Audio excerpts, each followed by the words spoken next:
본 방송에서 제공하는 투자 정보는 투자 판단에 대한 조언입니다. 방송에서 제공하는 주식의 가치, 가격 상승 및 하락에 대해서는 방송사에서 보장하지 않습니다.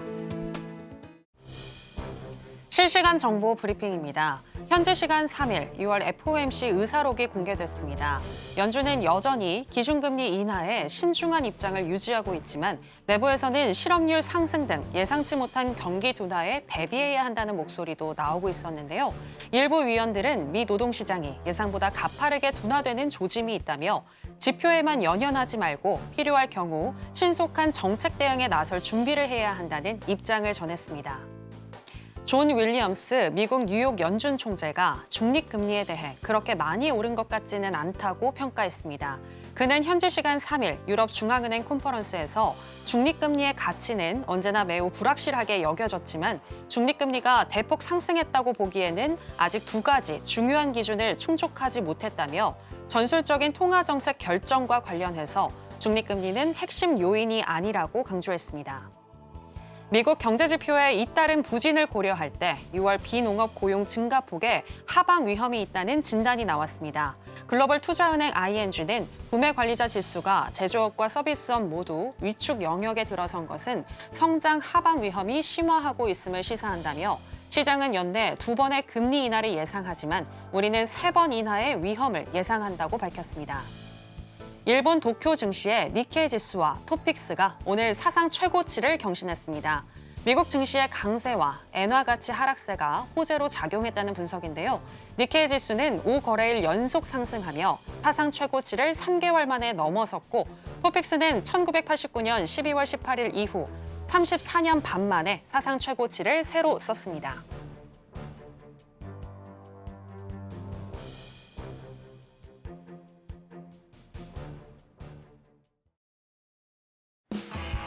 지금은 해선시대, 여러분 안녕하세요. 해외 선물 상황을 가장 빠르게 알려드리는 시간 해선시대 정유현입니다.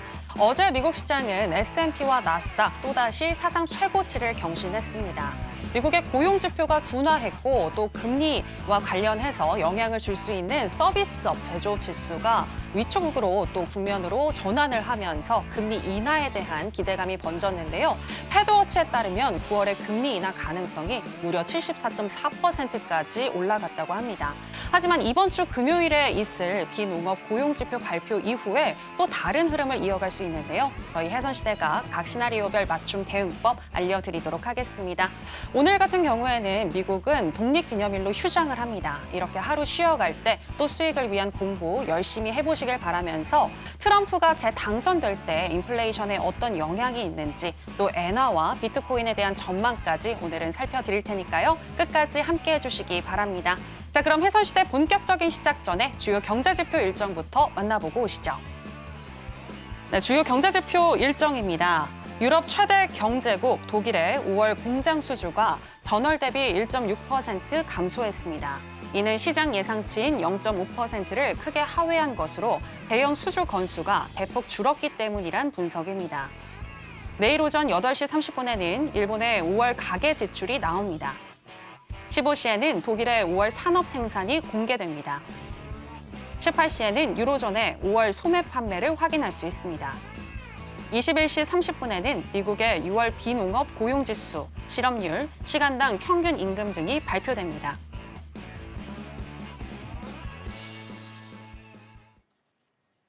네, 주요 경제지표 일정 만나보고 오셨고요. 오늘 목요일은 또 어떤 마스터와 함께하는지 먼저 화면으로 보시겠습니다.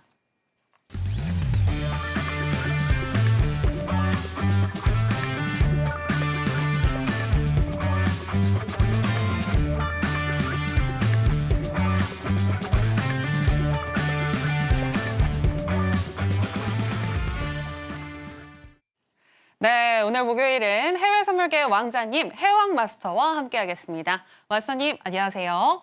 네, 시청자 여러분들께도 인사 부탁드립니다.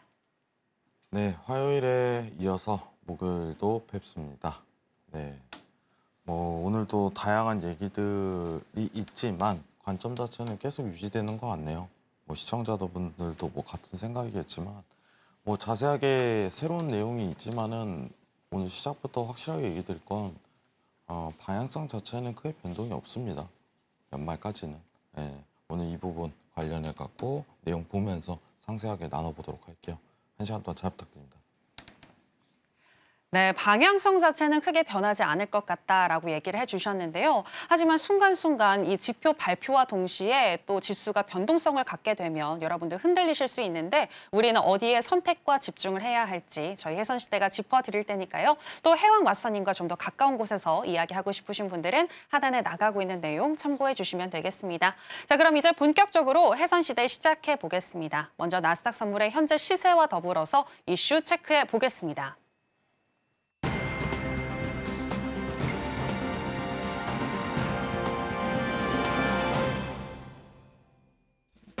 나스닥 선물 차트입니다. 어제 나스닥 최고 경신 행진과 함께 선물도 2435포인트까지 찍었는데요.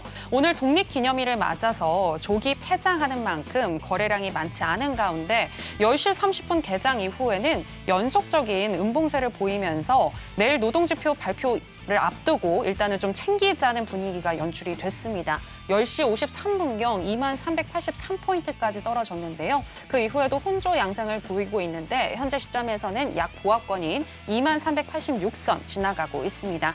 자, 그러면 나스닥과 관련한 이슈도 체크해 보겠습니다. 네, 골드만삭스에서 나온 기사인데요. 연준 트럼프 재집권 시에 5차례 금리 인상해야 할 것이다라는 기사가 되겠습니다. 골드만삭스 애널리스트들에 따르면 트럼프가 공약대로 모든 수입품에 10% 관세를 부과하게 될 경우 다른 모든 나라들도 똑같이 대응할 것이라며 이렇게 되면 무역 전쟁으로 이어질 것이고 무역 정책의 불확실성이 다시금 부각될 것이라고 전망했습니다. 그러면서 과거 트럼프 무역 정책의 여파를 모두 종합해 보면 미국 인플레이션은 1.1%포인트 상승하게 될 것이며 이로 인해 미국은 기준금리를 130bp는 올려야 할 것이고 통상 1회 25bp씩 움직이는 것을 감안한다면 5번 금리를 올려야 할 것으로 내다봤습니다. 또 트럼프 관세 정책으로 미국은 GDP 성장률이 0.5%포인트 나빠지는 데 그칠 수가 있지만 유로존의 GDP 같은 경우에는 1%포인트 정도 악화할 수 있기 때문에 미국보다 유럽이 더 큰 타격을 받을 수 있다고 분석을 하고 있는데요. 유럽은 성장률 둔화로 인해서 40bp는 추가적으로 인하해야 할 것으로 전망을 했습니다. 관련해서 이야기 나눠보겠습니다. 네, 지난번에도 한번 이야기를 나누었던 것 같은데요. 왓서님도 이 트럼프가 재당선되면 인플레이션율이 급격하게 상승할 수 있을 거라고 보시나요? 아니요. 그렇진 않아요? 네. 근데 그때는 좀 트럼프가 당선됐을 때 우려를 좀 표하시긴 했던 것 같은데. 아니, 그냥 뭐 이제 네. 시장 좀 정치적인 그 불안감이죠. 그러니까 이제 행동에 대한 불안감 그것 때문에 네. 국채금리 급등에 대해서 단기적인 요인 자체는 일어날 수 있다 이거지. 뭐 사실 이제 트럼프 집권이 성향이 사실 재정 정책을 막 이제 돈을 뿌린 스타일은 아니기 때문에 네네. 그게 뭐 물가에 대해서 더 오른다 이런 부분에 대한 비중은 없을 것 같아요. 네, 트럼프가 됐다고 해갖고 뭐 채권 발행을 더 한다 이 정도는 아닌 거기 때문에 네. 오해 인상 이거는 사실 좀 저는 어떤 근거에서 저런 얘기가 나오는지에 대한 내용도 골드만이 좀 해줬으면 좋겠는데 골드만이 항상 근거 없이 저렇게 내보내는 경우가 많아요. 그렇기 때문에 제가 좀 신뢰하지 않는 외신이에요, 사실. 네. 근데 마스터님이 오늘 이슈를 직접 뽑으셨잖아요. 뽑으신 이유는 뭐예요, 그러면? 보지 마라. 골드만삭스의 기사는 보지 마라, 뭐 이런 이게 거. 왜냐면요, 네네. 이게 그 인기 구독 있잖아요, 실시간 순위. 네네. 이상하게 이런 게 1, 2위예요. 네네. 사람들이 제일 많이 보고 있다는 거잖아요. 네, 그렇죠. 근데 제일 쓸데없는 내용이거든요. 왜 이런 걸 보는지 제가 이해가 안 가는 거죠. 근데 무역 전쟁은 이제 또 확대가 될 수 있지 않을까요? 무역 전쟁 지금도 하고 있어요. 네, 네. 그래서 확대될 수 있는데. 확대보다는 이제 뭐냐면은 이제 제가 봤을 때 좀 시대가 지나면서 이제 좀 이제 AI 싸움으로 번질 가능성이 높은데 무역적인 사실 미국이 너무 우위예요. 냉정하게 모든 해상 루트를 다 막았잖아요. 네, 미국이 이란 싫어하잖아요. 이란 왜 싫어해요? 미국이 이란 싫어하죠. 이스라엘하고도. 아니요. 이란하고 안 좋고. 네. 미국이 싫어하는 이유는 중국이랑 무역해서예요. 단순해요. 단순. 아예 해상 루트만 막으면 끝나거든요. 근데 이제 이란이 뭐 자기 마음대로 그냥 중국이랑 거래를 트기 시작하면서 미국 쪽에서 밉산 거죠. 아, 그렇기 때문에 이란이 힘들죠. 예. 뭐 세계적으로는 미국이랑 손 안 잡으면은 쉽게 풀리는 나라는 없습니다. 네, 일단은 오늘 내용 뭐 연준 트럼프 집권 시 이게 인기가 많더라고요. 저는 이해를 못 하겠어요, 사실. 이게 왜 인기가 많은지. 어떤 근거도 없고 왜 이런 얘기를 꺼내는지에 대한 가능성 자체도 시사도 전혀 안 되는 상황인데 이게 트레이딩 할 때는 좀 중요하게 안 봐도 되는 거의 안 봐도 되는 내용 중 하나예요. 이런 거. 그래서 여러분들 외신 보실 때 이런 건 좀 집중하지 마세요. 너무 뜬구름 잡는 얘기 있잖아요. 뭐 이런 거. 뭐 유가 갑자기 뭐 150달러 간다. 골드만. 이런 거 좋아하더라고. 너무 파격적이니까 내용이. 이런 거는 볼 필요가 없어요. 어떤 근거가 필요합니다. 아시겠죠? 이상입니다. 아, 알겠습니다. 네, 오늘 마스터님이 이 기사를 직접 또 뽑으셨는데 그 이유가 이렇게 파격적으로 보이는 기사가 눈을 끌 수는 있지만 너무 뜬구름 잡는 이야기이기 때문에 이런 기사에는 너무 초점을 안 맞춰도 될 것 같다라는 이야기 또 전해주셨습니다. 자, 그렇다면 현재 시점에서는 나스닥 어떻게 또 대응을 해야 할지 궁금한데요. 자, 마스터님 팻말 준비해 주실까요? 네, 바로 오늘은 전략 가도록 하겠습니다. 팻말 준비해 주시고요. 하나, 둘, 셋, 빠밤. 매수 사인 주셨습니다. 네, 매수의 어떤 시그널이 나왔나 봐요. 아, 우리 저번에 화요일 날 방송하고 나서 네네. 방송 끝나고 갑자기 네. 차트가 터졌어요. 아, 네. 그러니까 이게 제가 계속 이 자리에서 얘기를 하는 게 네. 그거였거든요. 매도는 들 수가 없다. 이 얘기를 계속 반복을 하는데 관망 아니면 매수다. 근데 이제 차트 한번 보면서 좀 얘기를 드리도록 할게요. 네, 자, 이거 왼쪽 60분봉 차트 먼저 좀 보도록 하겠습니다. 여러분들 좀 잘 안 보시더라도 이해해 주세요. 틱 차트랑 같이 보려고 하는 거기 때문에. 네. 자, 지금 보시면은 잠깐만 화면 좀 내리도록 하겠습니다. 항상 얘기하시는 기준선과 전환선이 우상향하고 MACD가 양봉을 만들고 그런 시그널이 다 나온 건가요? 네, 아, 갑자기 또 완성이 됐어요. 오. 딱 방송하고 나서 네. 한두 시간 있다가 음, 갑자기 여기서부터 틀기 시작해요. 왼쪽 보이시죠? 그죠? 네. 그러면은 이 시간대로 살펴보면은 여기예요, 여기 자리. 여기 보이시죠? 두 개를 좀 비교를 해보세요. 이 두 자리를. 여기가 이제 무슨 뜻이냐면 추세의 시작이에요, 추세 시작. 이해하시겠죠? 네. 굉장히. 근데 지금 매크로 환경 먼저 제가 항상 체크를 하라고 했는데 어차피 돈은 계속 들어옵니다. 이게 가정이 열리기 때문에 어떤 외신 언론이 나오더라도 크게 신경 쓰지 말고 이 기준선과 전환선 틀면은 그때부터 매수 보라고 얘기를 드리는 거예요. 굉장히 간단해요. 굉장히 간단해. 근데 이 부분에 대해서 이해가 정확히 되신 분들은 의심을 안 하고 여기서 틀면은 그때부터 매수 사인을 준비를 한다 이거죠. 그러면요. 보통 이제 우리가 자리값을 보는데 여기서 추세가 시작됐어 라고 가정을 놓죠. 이런 자리에서. 파란색으로 할게요. 이런 자리에서 추세가 시작됐어 라고 가정을 놓아요. 여러분들. 그러면은 제일 좋은 자리는 어디에 나올까요? 제일 좋은 자리는? 아무래도 가장 시작점 아닐까요? 그냥 눌림 자리죠. 네. 뭐 요새 다 하잖아요. 눌림 매매. 네, 하고. 네.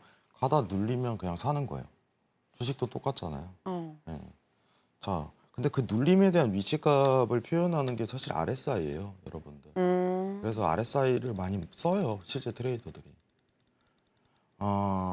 사실 여러분들이 좀 좋아하는 거는 이거예요. 제가 이제 느끼는 건데 여기 주식 하시는 분들 많이 공감하는 게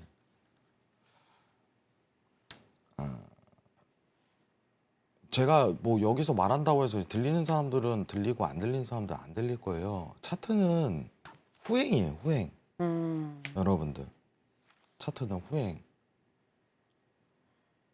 제일 마지막에 보는 게 차트예요. 제일 마지막에.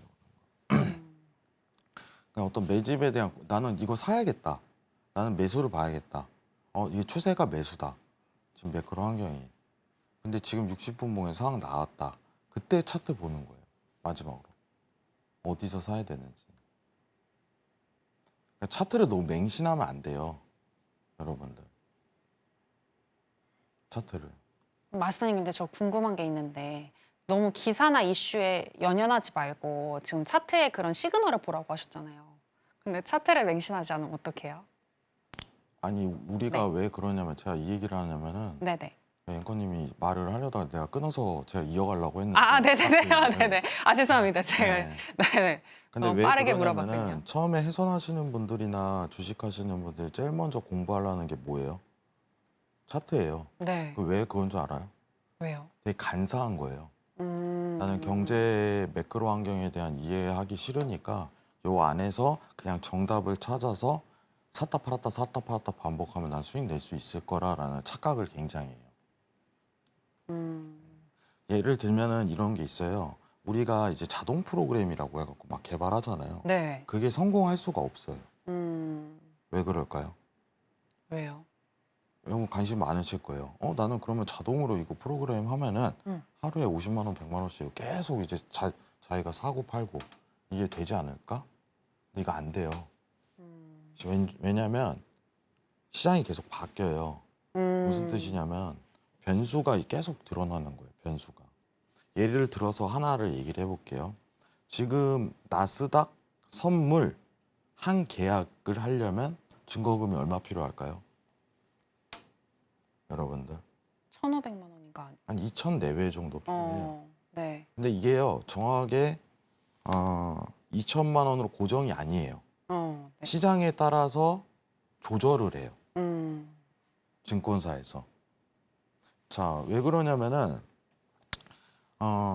이 담보는 이 여러분들이 거래하시는 이 증권사가 담보를 시드를 가지고 미국에 있는 계약을 해오는 거거든요. 근데 어떤 증거금이란 걸 증권사별로 다 달라요. 네. 일정하게 달라요. 근데 그 금액이 늘어났다라고 하는 거는 시장의 유동성이 커졌다 이 뜻이거든요. 제가 맨 처음에 이 자리에서 서울경제에서 방송할 때 10년도 넘었어요. 그때 젊었는데 예. 그때 증거금이 600이었어요. 지금 2000이에요. 이게 무슨 뜻일까요? 여러분들? 그만큼 증시에 들어오는 유동성이 3배 높아졌다 이 뜻하고 같아요. 자, 그러면은 우리는 항상 똑같은 값을 원해요. 똑같은 차트에서 똑같이 수능대로 똑같이 이렇게 될 거야 라는 착각을 해요. 이렇게 안 된다는 거예요. 왜 안 될까요? 지금 어떤 시장이에요? 지금 증시가 어떤 분위기인지 이거부터 이해를 해야 돼요. 제가 계속 나와서 증시에 돈이 들어가고 있습니다. 이걸 강조하는 이유는 어쨌든 올라간다. 그럼 방향성에 대한 논제 자체를 매수세로 봐야 된다. 이 가정을 열고 시장을 들여다봐야 되거든요. 만약 내가 미국 주식을 할 거야. 난 주식을 사야겠어. 라고 가정을 한다면 주식이라는 거는 뭐 단기성으로 접근하기가 굉장히 힘들어요. 미국 주식은 특히나.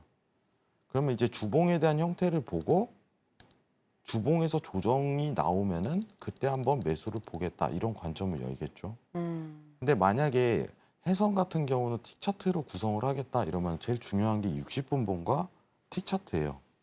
네? 근데 이 전에 이 시장에 대한 먼저 이해가 다 돼 있고 나서 해선을 시작해야 돼요. 이게 하이라이트예요.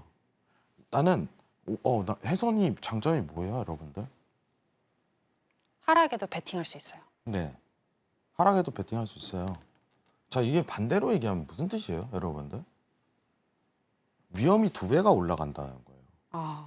장점이 뭐예요? 24시간 언제든 거래할 수 있어. 첫 번째죠. 그죠? 두 번째는 뭐예요? 양방향으로 할 수 있어. 우리 이것만 내세우죠. 하지만 반대로 얘기하면은 위험도 2배가 될 수 있다라는 가정을 열어야 돼요. 근데 굉장히 이제 우리가 만약에 예를 들면 장점은 이거죠. 우리 주식도 하고, 그죠? 뭐 ETF도 하고 여러 상품을 다룰 거 없이 시장에 대한 어떤 인덱스라고 하죠. 지수 추종. 그거에 대한 상황을 내가 잘 이해하고 고려하고 있다면은 선물만큼 재밌는 건 없어요. 솔직하게.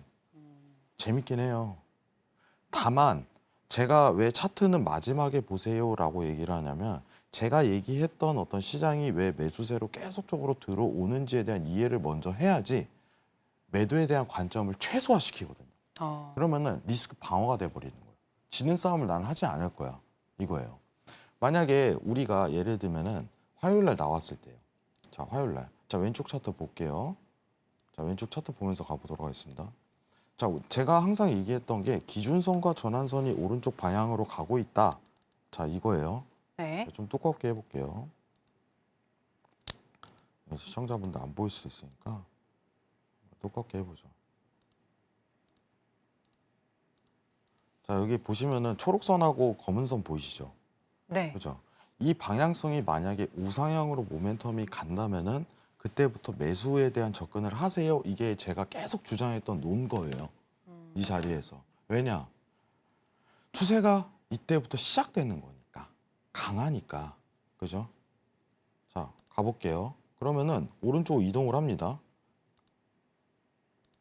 자, 아직까지 아니죠. 차트 같이 보세요, 여러분들. 왼쪽, 여기만 집중하시면 됩니다. 여기만. 잠시만요. 자, 여러분들 여기 화면 집중하세요. 여기 화면. 여기 화면. 같은 얘기 앞으로도 계속 반복이에요. 어차피 이거 다음 주에 나와서 또 틀면 또 매수세 나와요. 그때 가서 또 확인해 볼게요. 자, 이렇게 가다가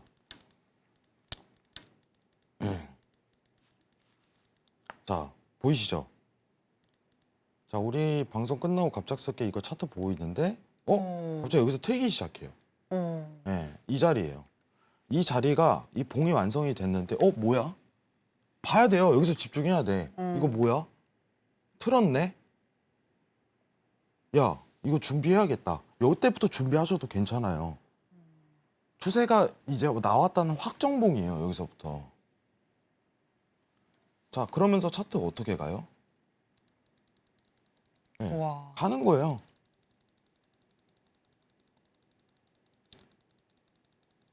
자, 이해하시겠죠? 시청자분들. 근데 왜 잠시만요. 자, 제가 계속 강조하는 게 우상향이라고만 얘기를 하지 우하향이란 말은 안 해요. 왜 그러냐면 지금 시장에서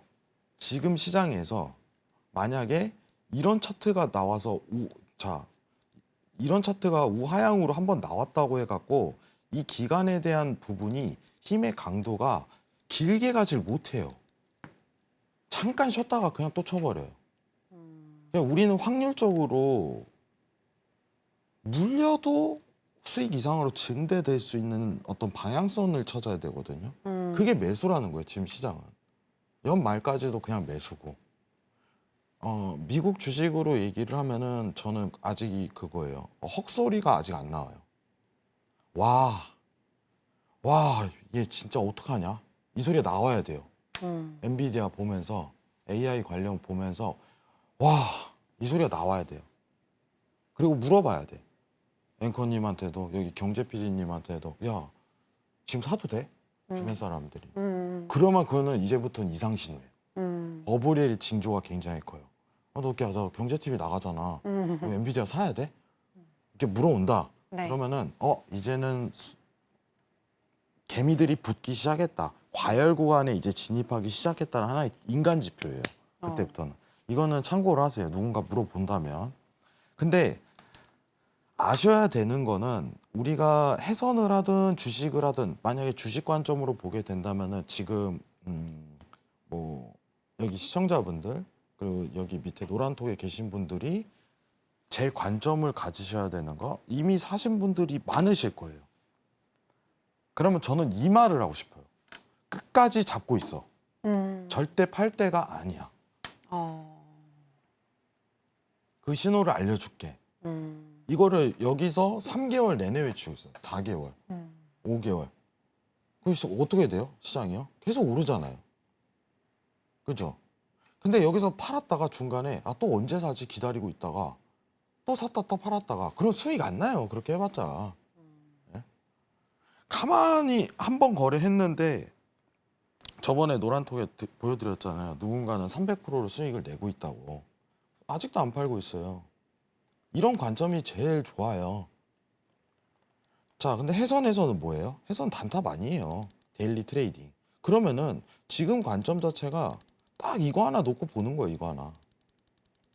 왜 그럴까요? 이때 수익을 많이 안겨주니까. 예. 여기부터요. 여기부터. 여기부터. 우리 엊그제 나왔던 구간이죠.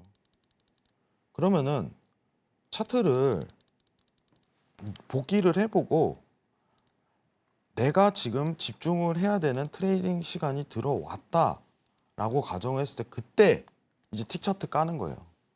어디서 진입을 할까? 그럼 좋은 자리는 어디예요? 여기서. 그럼 공부 많이 하시잖아요. 차트 공부.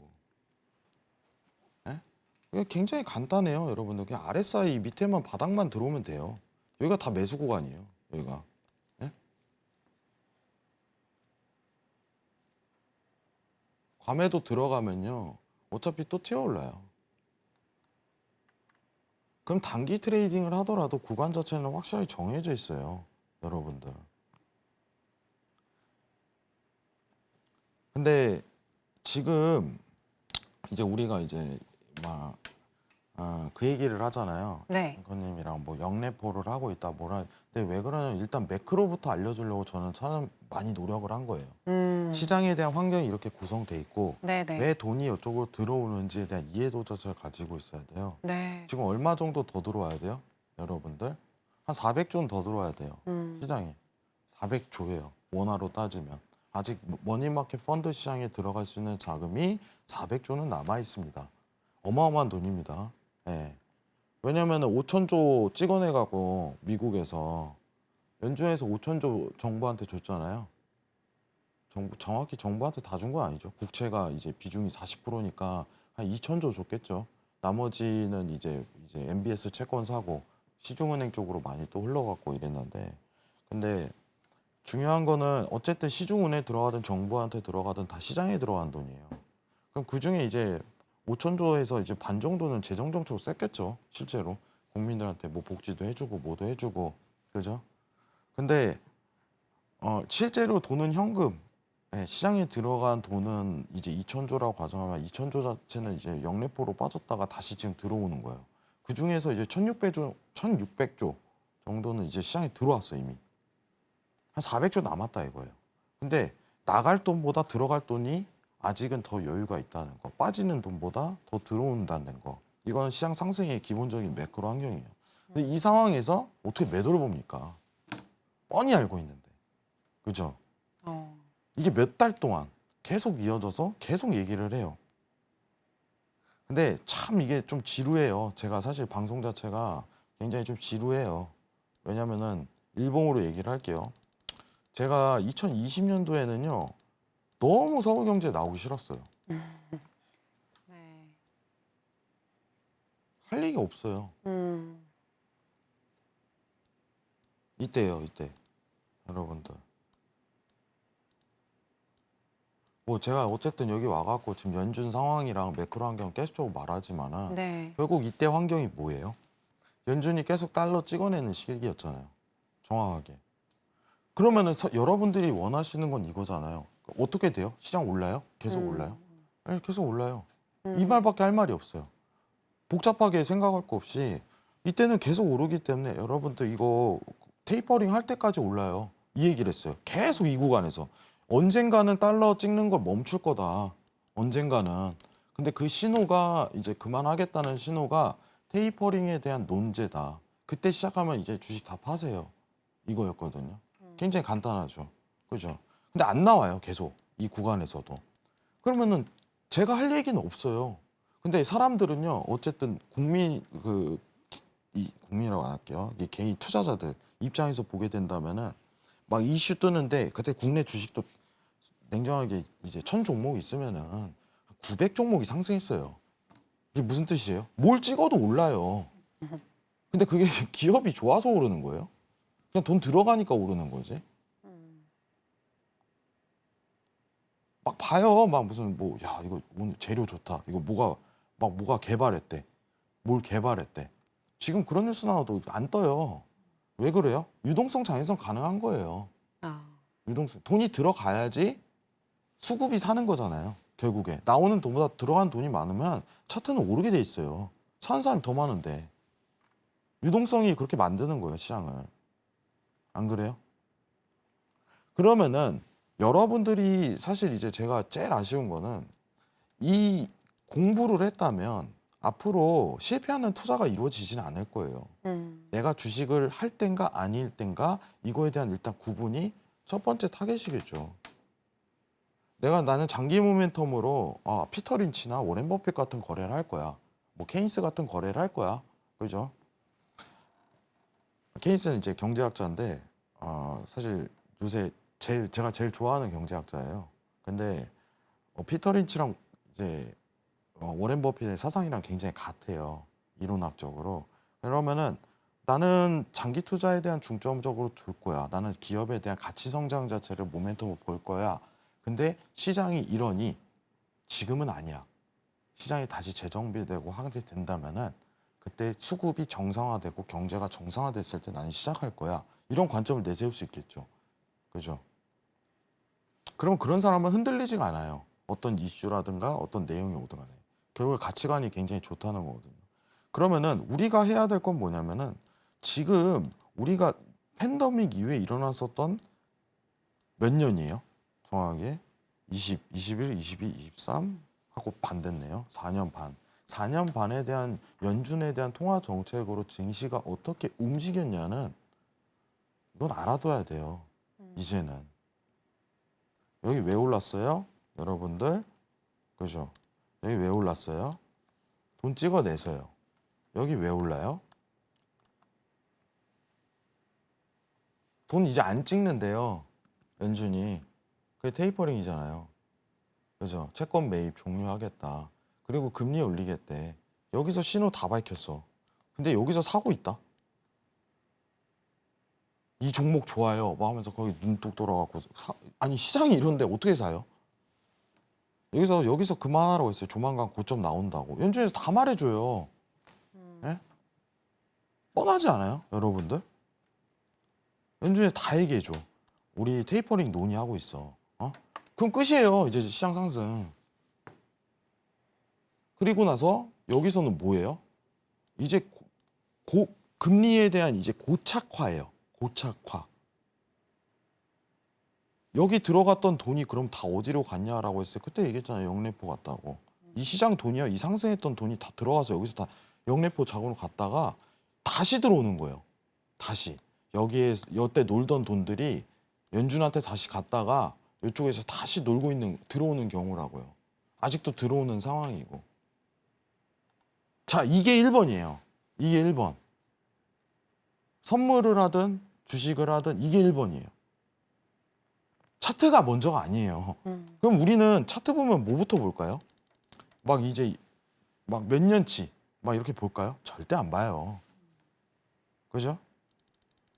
딱 이렇게 일봉 잠깐 보고 어우 신고점 갱신했네. 이거 한번 잠깐 보고 뭐가 뭔지도 몰라. 지금 증시 왜 오르는지도 관심도 없어. 아 이거 엔비디아 빨이야. 야 엔비디아가 진짜 혁명을 일으키는구나. 이 단순한 접근 있죠. 왜냐? 외신에서 뉴스에서 받아들이는 건 이거밖에 없거든. 여기서 얘기하는 자금이 들어오고 있어요. 돈이 들어갑니다. 이건 어디서도 얘기 안 해요. 왜냐? 사람들의 관심이 없으니까.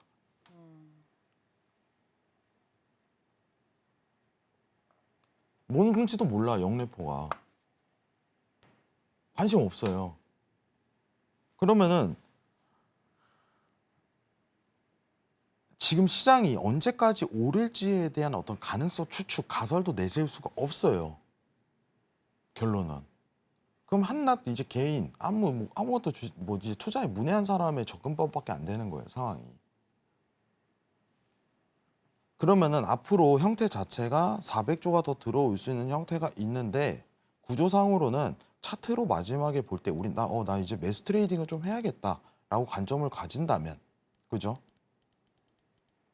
그러면은 여기부터 이제 들어가겠죠. 예. 보이시죠? 그때 우리 화요일 날 방송하고 나서 이런 자리부터 관심을 가지기 시작했죠. 차트 60분만 딱 켜놓고 이거 딱 세워지면은 됐다. 야, 준비하자. 매매해야겠네, 오늘. 이해하시겠죠? 여러분들 굉장히 간단합니다. 그럼 오늘 매수해도 되는 거예요? 네, 오늘 매수해도 괜찮습니다. 와. 오늘 매수해도 되는데 네. 자리값은 먼저 말씀드리도록 할게요. 네. 지금 일단 최저점에서 기준선 지지받고 갈 가능성이 제일 높아요. 근데 이제 오른쪽에서 틱 차트 보면은 이제 채널에 대한 좀 기준점이 바뀔 가능성이 굉장히 높은 자리예요. 이 자리는. 이 녹색 자리 보이시죠? 이 녹색 자리로 변경될 가능성이 굉장히 높습니다. 녹색 자리로.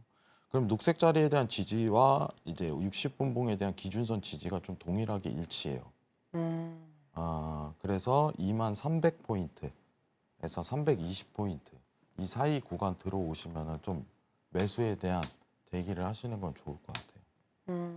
이 구간 들어왔을 때 RSI가 과매도 구간에 들어가 있다. 저점으로 들어갈 가능성이 높아요. 반등이 나와도 이 자리에서 나와야 돼요. 이 자리에서. 네. 이거 금방 와요, 생각보다, 여러분들. 근데 마수님 그 고용지표 발표 이후에 왠지 떨어질 걸 기다렸다가 사시려는 분들도 계실 것 같거든요. 시청하시는 분들 중에. 근데 그런 것보다는 사실상 RSI나 이런 것들을 더 체크하는 게 중요하다는 말씀이신 거죠. 뭐 지금 고용 지표는 사실 이제 뭐 좋지 않을 거다 이렇게 예상을 하잖아요. 네. 그럼 금리 인하를 뭐 서두르겠다 뭐 이렇게 얘기를 하는데, 네 사실 거래량 터지는 타점이라고 좀 생각하시는 게 더 편할 것 같아요. 그냥 계속 올라가요. 어차피 돈 들어오니까 예, 거래량 터지고 사실 조정 분위기 휩쓸리는데 네. 저는 개인적으로 사실 이제 조금 지표 매매를 좋아하진 않아요. 지표가 발생했을 때 거래량이 좀 많아지니까 그때는 조금 그만큼 레버리지가 좀 올라가요. 위험도가 굉장히 올라가는 상황이기 때문에 조금 사실 저는 근데 지표 매매로도 수익 많이 내시는 분들 많아요. 예, 왜냐하면은 판 방향성을 쏠리는 현상 자체를 포착 제대로 한다면은 그때 이제 수익을 확 벌기는 좋긴 해요. 근데 개인적으로 저는 조금 좀 저는 위험 회피형이에요. 네. 수익 선호형보다 네. 위험 회피형에 대한 스타일이에요. 개인적으로 안 오면 안 해. 좀 이런 트레이딩이기 때문에 손해를 안 보는 게 중요하죠. 그래서 제가 인기가 없어요. 솔직하게. 솔직히 인기가 없어요. 그래도 제일 댓글도 많이 달리세요. 네. 네, 저희 방송도 많이 시청해 앞으로 주시고. 안 달리면 다행이죠. 뭐. 네. 근데 여러분들한테 알리고 싶은 건 뭐냐면은 결국은 앞으로 이런 장세가 많이 나올 거예요. 여러분들 생각 이상으로. 언제까지? 3, 4분기까지는 좀 드러날까요? 근데 좀 변수가 이제 9월에 진짜 금리 인하해버리면은 제가 웬만하면 이제 8월 말에 모든 걸 다 정리하라고 할 거예요. 확정적으로 뭐 이번 달 말에 나오겠죠. 근데 이거 8월 말에 싹 다 정리하고 다 현금 들고 있으라고 할 거예요. 그때는 제가 웬만하면 한 3개월만 기다려 봅시다. 이 얘기를 할 것 같아요. 그래서 시장 위기에 대한 가능성 자체를 좀 살펴볼 것 같은데 지금 월말에 나올 거예요. 그거는. 어느 정도 금리 인하를 어느 정도 언제 할지 여부가 이것만 참고해 주시면 좋겠어요. 예. 어쨌든 저는 목요일 날 계속 나오니까 여러분들은 시그널은 드리도록 할게요. 예. 한번 믿어보세요. 진짜로. 네. 왜 안 할 거예요? 이상입니다.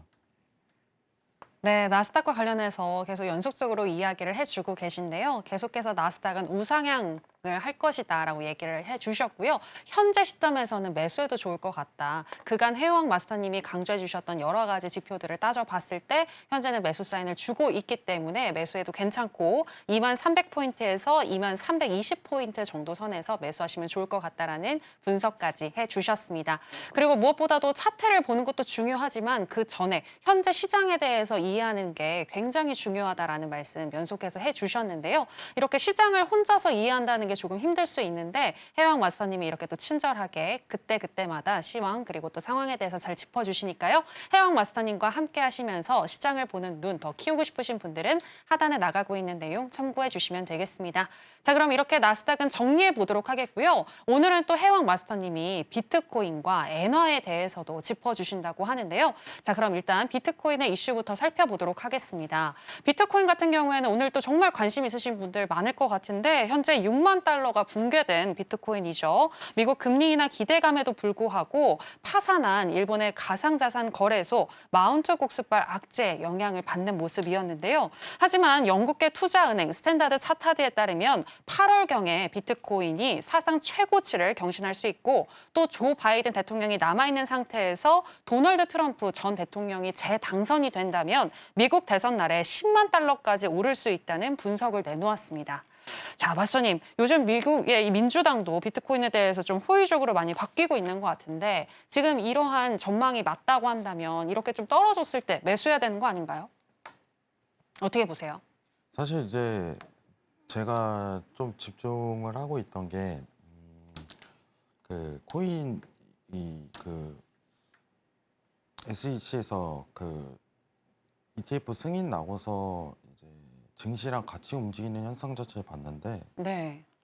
사실 제가 코인 차트를 그렇게 많이 보진 않아요, 여러분들. 왜 그러냐면 전 사실 코인 비관론자예요. 비관론자. 굉장한 비관론자예요. 근데 이제 사실 이제 이거 또 영상 쓰면 안 됩니다. 앞으로 달려요. 코인이 좀 바이오 같거든요. 네. 이게 맹신하는 사람은 그냥 진짜 한도 끝도 없어 이걸 맹신해. 탈중앙화에 대한 단. 봐봐 어쨌든 올랐잖아. 이게 굉장히 이게 좀 현실성 없는 꿈 같거든요. 저는 코인을 보면. 여러분 다들 그 생각 한 번쯤 해보셨을 거예요. 아, 한 10년 전에 내가 비트코인을 사놨더라면 내가 지금 이런 삶을 살고 있지는 않을 텐데. 그죠? 저기 어디 해외 가갖고 그죠? 해변가에서 살면서 그러고 있을 텐데 이런 상상들 한 번씩 해보셨을 거예요. 네. 다 공감 갑니다. 네. 근데 제가 만약에 10년 전에 만약에 돌아가더라도 이 코인 자체를 사기 힘들었을 것 같아요. 왜냐면 아직도 저는 이게 현실성 없다고 생각해요. 솔직하게 얘기하면. 솔직하게 얘기하면. 지금 증시 근데 조금 의아한 거는 이제 여러분들 이제 투자 자산에 대한 형태를 갖추긴 했다. 이게 ETF 승인 난 결과 값이잖아요. 네. 근데 이게 시장이 같이 안 가네요, 갑자기. 그러니까 이게 굉장히 해석이 어려워요. 그래서 코인이라는 것 자체가 어떤 근거 베이스도 없고 시장 전략도 엔간하면 안 맞아요. 너무 어려워요. 일단은 제가 그때 보고 있던 거는 몇 달러였죠? 어디까지 갈 수 있다 했죠? 여러분들, 이 시청자분들 기억하실라나? 저는 일단 8,300달러로 봤거든요. 최고점을. 최고점을 8,300달러로 봤어요. 지지에 대한 평가 위치값을 찾아야 되는데 사실 지지값에 대한 기준점을 논하기가 좀 어려운 것 같아요. 이건 제가 좀 차트를 분석하겠지만 10,000달러는 사실 이제 조금 저는 무리라고 보고 8,300까지는 상승 가능성 여유는 충분히 남아있다. 이 정도만 좀 평가 드리도록 할게요. 이 정도만. 저는 철저한 어떤 현물 입증이 좀 돼야 된다는 주의예요. 사실 제가 조금 이제 각 나라별로 이제 각국에 대한 어떤 중앙은행 정책이라든가 과거 역사 정책도 굉장히 많이 보거든요. 근데 요새 제일 많이 이제 가설로 나오는 내용 자체가 탈중앙화도 뭐 하나 포함이겠죠. 두 번째는 뭐예요? 달러는 없어질 것이다. 예, 중앙은행에 대한 어떤 역할이 또 바뀔 것이다. 뭐 위안화로 바뀔 거다 이런 얘기 하시는 분도 있어요. 근데 그거는 진짜 말도 안 되는 소리고. 왜냐하면 중국은 사회주의이기 때문에 그 발전 가능성이 거의 없다고 보시면 돼요. 현실적으로. 근데 제가 미국이 달러를 패권을 계속 앞으로 우리가 사는 동안은 쥐고 있을 겁니다라고 가설을 많이 내놔요. 왜 그러냐면 미국이 성장성이 그래도 굉장히 제일 좋은 나라예요. 아직까지도. 실제로. 지금 부동의 1위지만은 절대 지는 싸움을 하는 국가가 아니에요. 이번에 오픈 AI 관련해 갖고도 어떤 기업별로 어떤 행동을 펼치는 걸 보는가 이거를 봤을 때 미국은 절대 지는 싸움을 할 수 없겠다. 예. 이제 에너지 관련해서도 계속 이제 중국 쪽에 루트 해상 루트 자체를 다 막아버리고 근데 이제 또 다른 변수로 제안해서 에너지 전환까지 계속 시도하는 거 보면은 앞으로 미국은 지는 싸움을 할 수가 없습니다. 이 정도만 좀 참고하셨으면 좋겠어요. 근데 이제 달러가 강달러다라고 해갖고 뭐 이제 걱정하시는 분들 많은데 네. 우리가 사는 동안 여러분들 달러가 강달러인 적이 훨씬 많았어요. 이전보다 더 높은 수치. 지금은 강달러까지는 아니에요, 역사적으로. 자, 오늘 좀 주저주절에 말이 많았네요. 네. 오늘 좀 마무리만 좀 지어볼게요. 네. 예. 제가 따로 이제 시청자분들한테 얘기 좀 해보도록 할게요. 네. 자, 여러분 투자든 뭘 하든 간에 다 똑같다고 봐요, 여러분. 제가 요새 사실 유튜브를 보면서 요새 이런 글 많이 볼 거예요. 한 달 부업으로 300만 원. 뭐 소싱 이거 알면은 한 달에 500만 원. 예. 여러분들 그때 나한테 이러한 정보가 들어왔다는 건 이건 과열이라는 거예요. 그런 사업에 뛰어들거나 그런 부동산을 산다거나 그런 주식을 산다거나 그런 투자를 해서는 안 돼요. 성공한 사람들의 투자는 선점을 해요, 항상. 무슨 뜻이에요? 미리 그 가치에 대한 포착을 하고 미리 사둔다는 뜻이에요. 나한테 어떠한 정보가 들어와서 이걸로 돈 벌 수 있어라는 제안이 들어온다면은 그건 성공할 수 없는 투자예요. 현실적으로. 이해하시겠죠? 그 부분만 챙겨보시더라도 여러분들 저는 성공한 투자할 거라고 생각합니다. 앞으로도. 결국 인간 지표 이런 거죠. 그렇죠. 인간 네. 지표도 있겠지만 그래서 책을 좀 많이 읽어보셨으면 좋겠어요. 아. 계속 탐구하는 능력 자체를 길러야 돼요. 남한테 의존하기보단 내 스스로에 대한 어떤 가치를 높여야 돼요.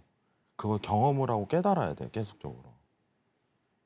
이런 부분에 대해서 좀 저는 굉장히 독려하는 편입니다. 이상입니다. 네. 자, 이렇게 비트코인에 대한 전망까지 들어봤는데요.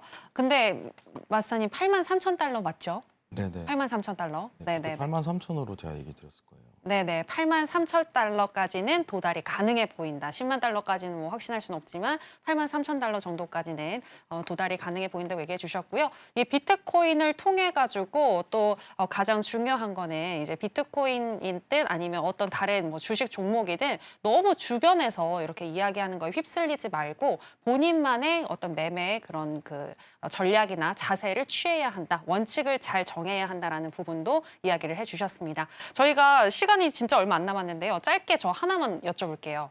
비트코인과 엔비디아 지금 현재 시점에서 산다면 하나, 둘, 셋 하면은 정해주세요. 비트코인과 엔비디아 어떤 게 낫다고 보시나요? 하나, 둘, 셋.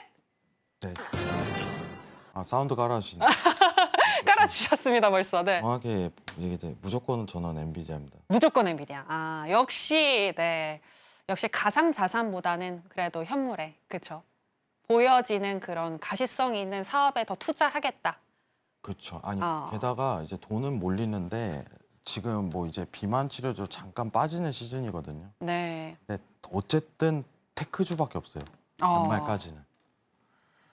미국은 테크 섹터밖에 없어요. 그러면은 일정 자금이 들어오는데 그 중에 가장 많은 상승률을 보일 가능성이 높아요. 연말까지.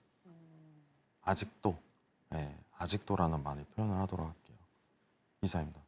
네, 비트코인과 엔비디아 중에 지금 뭘 매수할까 고민하시는 그런 시청자분들이 계실 것 같아서 이렇게 짧게 한번 해왕 마스터님의 의견도 들어봤고요. 아쉽지만 해왕 마스터님과는 여기서 인사 나누도록 하겠습니다. 마스터님, 다음 주에 뵙겠습니다. 고맙습니다. 자, 그럼 해선시대 저희가 오늘 무슨 이야기를 나눴는지 오늘의 핵심으로 정리해 보겠습니다.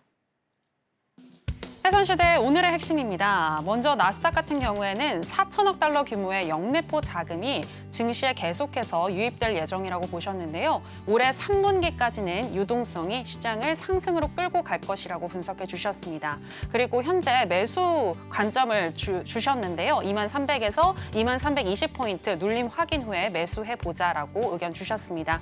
또 보조 지표와 관련해서도 이야기를 해주셨는데요. 기준선과 전환선이 한 방향으로 커플링 될 때가 추세의 시작이며 당분간은 우상향 추세만을 기다리며 매수 진입으로 대응하자라고 얘기해 주셨고요. 보조 지표 중에 RSI를 활용해서 눌림 자리를 선정하면 진입에 유리하다라는 팁까지 주셨습니다. 또 비트코인에 대한 전망도 살펴주셨는데요. 83,000달러까지 상승이 가능하다. 하지만 비트코인보다는 엔비디아라는 해왕 마스터님의 개인적인 의견까지 들어봤습니다. 네, 오늘의 핵심 살펴보고 오셨고요. 저희가 방송에서 전해드리는 내용은 투자 판단에 대한 조언일 뿐 해당 상품의 가치나 수익률을 보장하진 않습니다. 그리고 저희 해선시대와 서울경제TV는 자본시장 통합법을 준수하고 있습니다. 1:1 투자 상담, 유사 수신 행위 등 모든 불법 사항을 엄중히 금지하고 있으니 이 부분 유의해 주시기 바랍니다. 저희가 준비한 내용은 여기까지입니다. 함께해 주신 여러분 고맙습니다.